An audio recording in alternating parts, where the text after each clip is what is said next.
qu'est-ce que ça vous évoque, les abeilles dont on vient vous parler? Le miel, j'entends, les bienfaits qu'elle a pour la pollinisation, donc l'importance qu'elle a pour la reproduction des fleurs. Peut-être aussi ce petit insecte besogneux qui travaille pour la société sans faille, mais probablement que très peu d'entre vous auront a priori l'idée que c'est un animal intelligent. Or, il y a des chercheurs en éthologie cognitive, comme moi, dont le métier est d'étudier la cognition des animaux, c'est-à-dire l'intelligence des animaux, comment ils perçoivent, comment ils ressentent le monde, qu'est-ce qu'ils en comprennent, comment ils prennent des décisions. Et dans tout cet ensemble de chercheurs en éthologie cognitive, on s'intéresse à l'abeille, mais de plus en plus. Et ça peut paraître étonnant. Pourquoi l'abeille ? Déjà, une chose importante de l'abeille, c'est que justement, elle est très éloignée de nous. C'est un insecte, elle est vraiment très éloignée. Elle a un cerveau pourtant. Elle a un cerveau qui est tout petit, il fait à peu près la taille d'une tête d'épingle, 1 millimètre cube, mais qui a quand même 1 million de neurones. Ça peut paraître impressionnant, 1 million de neurones, on peut en faire des choses. Bon, nous, on en a 100 milliards, 100 000 fois plus. On pourrait mettre 100 000 cerveaux d'abeilles dans notre tête. Néanmoins, avec son million de neurones, elle fait tout un tas de choses incroyables. On n'arrête pas de repousser les limites de ce que l'on comprend de l'intelligence de l'abeille. Déjà, l'abeille, dans sa vie naturelle de petite abeille qui butine, elle est confrontée à cette situation d'être face à une prairie pleine de fleurs et de pouvoir reconnaître les fleurs qui sont intéressantes pour donner du nectar et du pollen à un instant donné. C'est-à-dire, lorsque l'on voit effectivement plein de fleurs ouvertes, elles n'ont pas toutes du nectar à ce moment-là. Elles l'ont au moment exact où elles ont besoin d'être pollinisées. Et l'abeille, elle ne peut pas le savoir à l'avance. Et donc, elle va aller soit en suivant ses congénères, soit un petit peu au hasard, butiner dans des fleurs. Et lorsqu'elle découvre une fleur avec une récompense alimentaire, de la nourriture, elle va apprendre les caractéristiques de cette fleur. Son odeur, sa forme, sa couleur. Et avec ça, elle va la mémoriser et aller chercher les fleurs de la même espèce au même endroit, qui auront une très grande probabilité d'être matures en même temps et donc d'avoir besoin d'une abeille et donc d'offrir du nectar en même temps. Et ça, elle doit le faire non seulement à un endroit donné, mais aussi dans le temps, puisque certaines fleurs donnent du nectar le matin, d'autres le soir. Tout ça, c'est pour éviter une compétition. Et donc, elle est obligée d'apprendre tout ça. Ça ne peut pas être quelque chose d'inné, puisque bien sûr, elle ne connaît pas à l'avance son environnement et les fleurs qu'elle va trouver dans son environnement. Et l'abeille, elle ne se nourrit pas elle-même. Un petit peu, bien sûr, mais la majorité de ce qu'elle récolte, elle le ramène à la ruche. Et donc, si elle ne retrouve pas la ruche, elle est perdue, elle est morte. L'abeille, c'est très important pour elle de retourner à la ruche, et elle retourne à chaque voyage, donc très souvent. Et parfois, elle peut aller à plusieurs kilomètres de la ruche. Donc, bien sûr, elle a une sorte de boussole, c'est une chance, mais ça ne suffit pas, une boussole. Lorsqu'on est à 3 kilomètres, on sait à peu près dans quelle direction aller, on va louper sa ruche. Et donc, la seule façon pour elle, c'est d'aller à peu près dans la direction et après d'avoir appris les repères de son environnement et d'avoir créé comme ça une carte mentale de son environnement pour se retrouver. Mais nous, on a voulu repousser un peu plus les limites de nos connaissances en lui faisant faire des choses a priori inhabituelles pour voir si elle en était capable. Et on a pu montrer, dans la méthode que je vais vous montrer dans un instant, par exemple, que les abeilles étaient aussi bonnes en mathématiques que des enfants de 2-3 ans.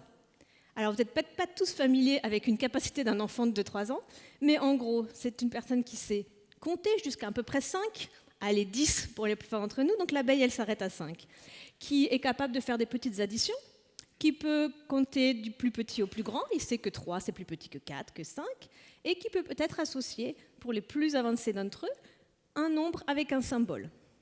C'est les fameux nombres écrits, et surtout avec un son. Et ça, tout ça, l'abeille en est capable. Alors voilà un exemple. L'abeille, ce qu'elle veut, c'est du sucre. Le nectar, c'est de l'eau sucrée, en gros. Et on a ce petit dispositif qu'on appelle pompeusement labyrinthe en Y, parce qu'il y a 2 choix. Et donc l'abeille, elle va rentrer par l'entrée du labyrinthe. Vous avez le petit dessin de l'abeille qui vous le montre. Et elle va voir une image avec, par exemple, ici, 3 étoiles, 3 objets. Et pour obtenir la récompense, elle doit ensuite choisir le bras du labyrinthe qui contient une image avec le même nombre d'objets. Donc 3 ronds bleus ici.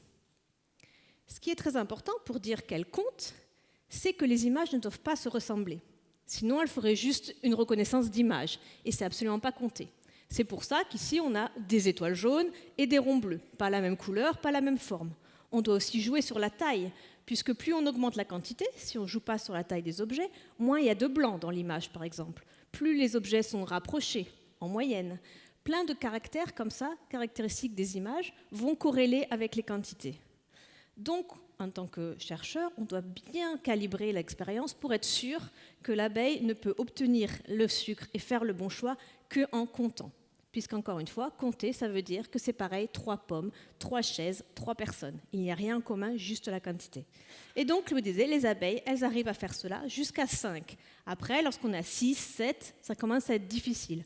Mais un peu comme nous, si on n'a pas le droit de compter 1, 2, 3, 4, 5, 6, 7, on va avoir beaucoup de mal à faire la différence entre une image avec 6 étoiles ou 7 étoiles. Vous pouvez essayer de vous visualiser, c'est quand même très compliqué. Par contre, 3 et 4, on le fait facilement. Et donc ça, c'est une limite, on se rend compte, universelle, puisque depuis qu'on a découvert ça chez l'abeille, avant, en fait, la perception des nombres était vraiment testée que chez les animaux les plus intelligents, ce qu'on imaginait, c'est-à-dire les primates, les dauphins, quelques oiseaux.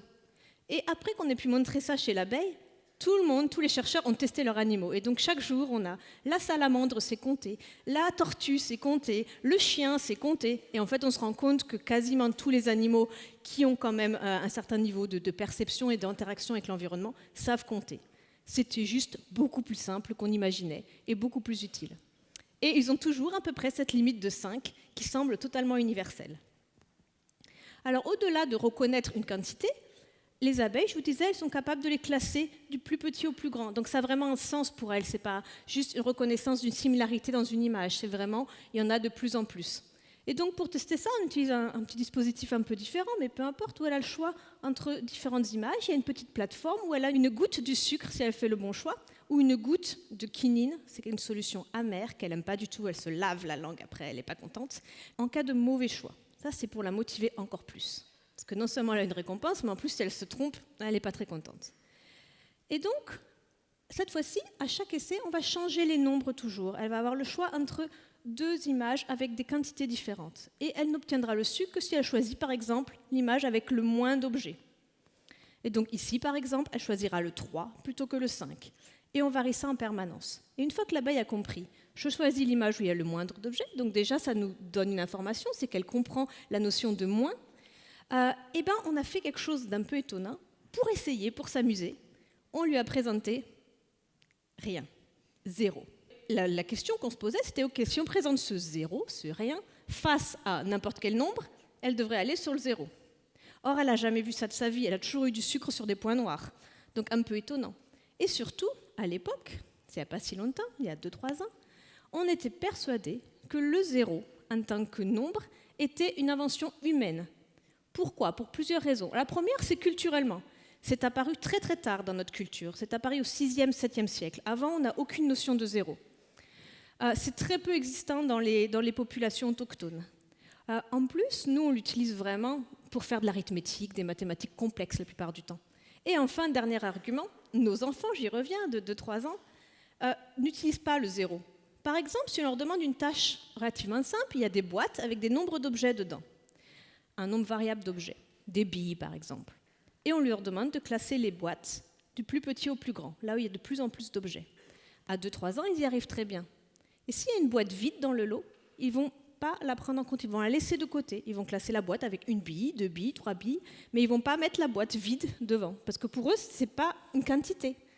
Et donc ça, c'était un argument fort de la communauté pour dire le 0 est une invention abstraite humaine, puisque c'est rien, donc on ne compte pas du rien. Or, le fait de montrer que pour l'abeille, c'est un nombre plus petit que 1, ça me dit finalement, peut-être que c'est quelque chose de totalement biologique. On est en train de tester des autres espèces. Et qu'en fait, culturellement, nous, on a désappris à l'enfant le 0. Pourquoi? Parce que lorsqu'on apprend à compter à nos enfants, 1, 2, 3, on ne commence pas à 0. C'est une question ouverte, mais voilà un peu le genre de considération que nous apportent les recherches sur les abeilles.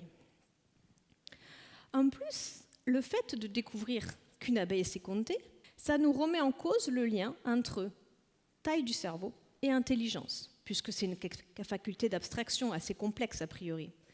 Et on commence vraiment dans les neurosciences, dans la communauté des gens qui travaillent sur le cerveau humain, à se poser la question fondamentale. C'est une vraie révolution actuelle, mais à quoi sert un gros cerveau si finalement des tâches qui peuvent paraître complexes, comme faire des additions, sont accessibles avec juste 1 million de neurones?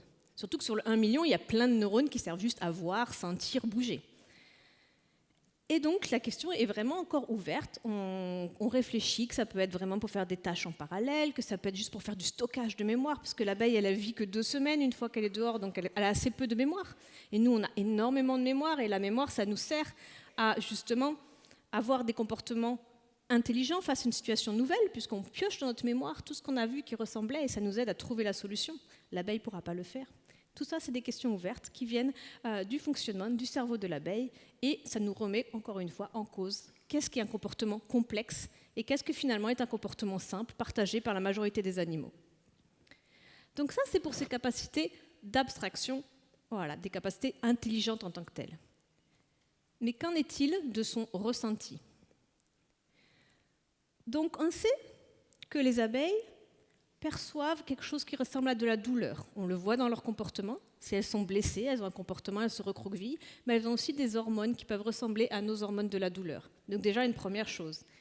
Maintenant, on ne verra plus les insectes tout à fait de la même façon lorsque l'on sait ça. Et après, on a voulu s'intéresser aussi sur la capacité à ressentir quelque chose qui pourrait ressembler à de l'émotion. Donc là, je suis très prudente parce que dans émotion, on imagine une conscience d'un état. Je ne peux évidemment pas parler de la conscience de l'abeille, on ne saura jamais dans leur tête savoir ce qu'elles ont vraiment conscience. Par contre, on a quand même des outils pour essayer de l'évaluer. Et notamment, un des outils qui est fortement utilisé par les vétérinaires ou les chercheurs, c'est le problème du biais de jugement. Alors, qu'est-ce que c'est ? C'est le verre à moitié vide ou le verre à moitié plein. C'est vraiment ça. C'est-à-dire, on est stressé, on est déprimé, on est triste, et bien on va voir tout négativement. On a un biais de jugement, voilà, défaitiste négatif. Donc le verre, il est à moitié vide. Il va être au contraire à moitié plein, un jugement optimiste si on est joyeux, excité et dans une émotion positive. Et donc ça, c'est un test qui est utilisé chez les animaux pour évaluer leur bien-être. Par exemple, voilà, le chat, le chien, le cheval, des animaux plus proches de nous. Et donc, on a voulu le tester sur les abeilles. Alors, comment on fait ? On montre que le rouge, par exemple, est une récompense. Le rouge est positif. Le jaune, lui, il est négatif, c'est une punition. Et donc la question, c'est qu'est-ce qui se passe face au orange ? Il est à la fois rouge, à la fois jaune. Est-ce qu'il est positif, est-ce qu'il est négatif ? C'est exactement ça le principe. Et donc on compare le choix des abeilles dans cette situation de 2 groupes différents. On a un groupe d'abeilles normal, à qui rien n'arrive, et on lui demande, du coup, qu'est-ce que vous faites avec ces différentes nuances de couleurs ? Et donc ces abeilles-là, elles vont sur le rouge, mais aussi sur l'orange foncé et même sur l'orange intermédiaire. Par contre, elles vont éviter les couleurs qui se rapprochent du jaune. Mais on a un autre groupe qui a été stressé. Alors comment elle a été stressée ? On les a secouées, tout simplement dans une boîte. L'idée était de trouver quelque chose d'inhabituel et donc de stressant, ce qui est à l'origine des émotions, mais qui ne les blesse pas, bien entendu, parce que sinon, on peut avoir un comportement changé juste parce que justement, elles sont un problème physiologique. Et donc, une fois d'avoir stressé ces abeilles-là, elles ne vont plus aller que sur le rouge. Elles évitent même toutes les nuances de orange. C'est vraiment que sur le rouge. Donc, on a un vrai changement de comportement dû à leur événement passé. Et c'est un peu la définition, en tout cas une partie importante de la définition d'une émotion. Il nous est arrivé quelque chose de négatif, fort, inhabituel, l'attaque d'un prédateur. On doit changer son comportement en fonction. Et donc, soit se cacher, ou en tout cas, arrêter d'explorer, prendre des comportements moins risqués. Et à l'inverse, pour les émotions positives, ça marche aussi, c'est l'abeille, les émotions positives, ce n'est pas que négatif. Et donc là encore, on se rend compte que quelque chose qu'on paraissait quand même assez proche de la conscience, assez complexe, l'émotion, finalement est tellement utile pour la survie que même l'abeille, elle va avoir un équivalent de ça. Et là encore, ça nous change un peu nos lunettes et de percevoir le monde différemment, de se dire finalement, même l'insecte, il perçoit un peu le monde avec beaucoup plus de similarités que de différences. C'est ça qui me surprend au quotidien dans mes recherches, ce sont plus les similarités que les différences qu'il y a dans la perception, la compréhension du monde des abeilles avec la nôtre. Parce que les différences, elles sont un peu logiques, elles sont très éloignées de nous, encore une fois, d'un point de vue évolutif et d'un point de vue physique. Mais il y a beaucoup de différences qu'on n'arrête pas de découvrir et de repousser. Et donc, au-delà de l'aspect curiosité, fascination, et de faire avancer la recherche fondamentale avec cette question philosophique de qu'est-ce qu'est la définition de l'intelligence, à quoi servent les gros cerveaux, etc., on arrive comme ça mieux à comprendre aussi les questions du déclin de l'abeille, puisqu'on s'avère que l'abeille devient une vraie sentinelle de l'environnement. Pourquoi ? Parce qu'imaginez-vous, vous êtes un peu malade, vous avez mangé un truc qui ne passe pas à midi. Vous n'allez pas mourir, vous n'allez pas rester cloîtré dans votre lit, vous allez avoir un comportement à peu près normal. Par contre, si là on vous dit que vous avez une évaluation de mathématiques, peut-être que vous allez être moins performant, parce que ça nous demande vraiment une attention, une grande, d'être vraiment dans une capacité de faire une tâche complexe. Et l'abeille, c'est pareil. Ce que l'on peut montrer, c'est que lorsqu'elles ont des doses de pesticides qui ne les tuent pas, ce qui est indispensable pour leur mise sur le marché, les fabricants sont obligés de prouver qu'aux doses qu'elles vont trouver dans les fleurs, elles ne meurent pas. Seulement, quand on leur fait passer des petits tests d'apprentissage, on voit, ok, elles ne meurent pas, elles ont l'air normales, effectivement, sauf qu'elles ne savent plus faire la différence entre une odeur de fraise et de banane. Alors, imaginez-vous leur vie naturelle du début, évidemment qu'elles vont se perdre, évidemment qu'elles vont plus être efficaces dans leur recherche de sucre, et petit à petit, la colonie dépérit. L'avantage de l'abeille, donc, c'est que du coup, elle va être capable de détecter chaque petit changement, chaque petite dégradation de l'environnement, car tout de suite, ça aura un gros impact sur l'abeille. Et on a tout un réseau d'apiculteurs qui vont faire le suivi de leur population. Et donc, très vite, on va pouvoir être alerté, il y a un problème de pollution dans cet environnement, puisque les abeilles voient un certain déclin, par exemple. Ou au contraire, quand ça va mieux, on peut être optimiste, il y a des endroits où ça va mieux, et on peut le voir tout de suite sur la population d'abeilles. Et donc l'abeille va servir comme ça de sentinelle pour tout l'ensemble des pollinisateurs et tout l'ensemble des animaux qui sont dans nos campagnes. Donc voilà, j'espère que j'aurai un petit peu éveillé votre curiosité aujourd'hui, et puis que peut-être, voilà, si vous avez la chance d'avoir un jardin ou un balcon, de mettre des plantes à fleurs, et au moins vous aurez le plaisir de protéger la nature, mais aussi de les observer, parce que c'est fascinant. Merci à vous.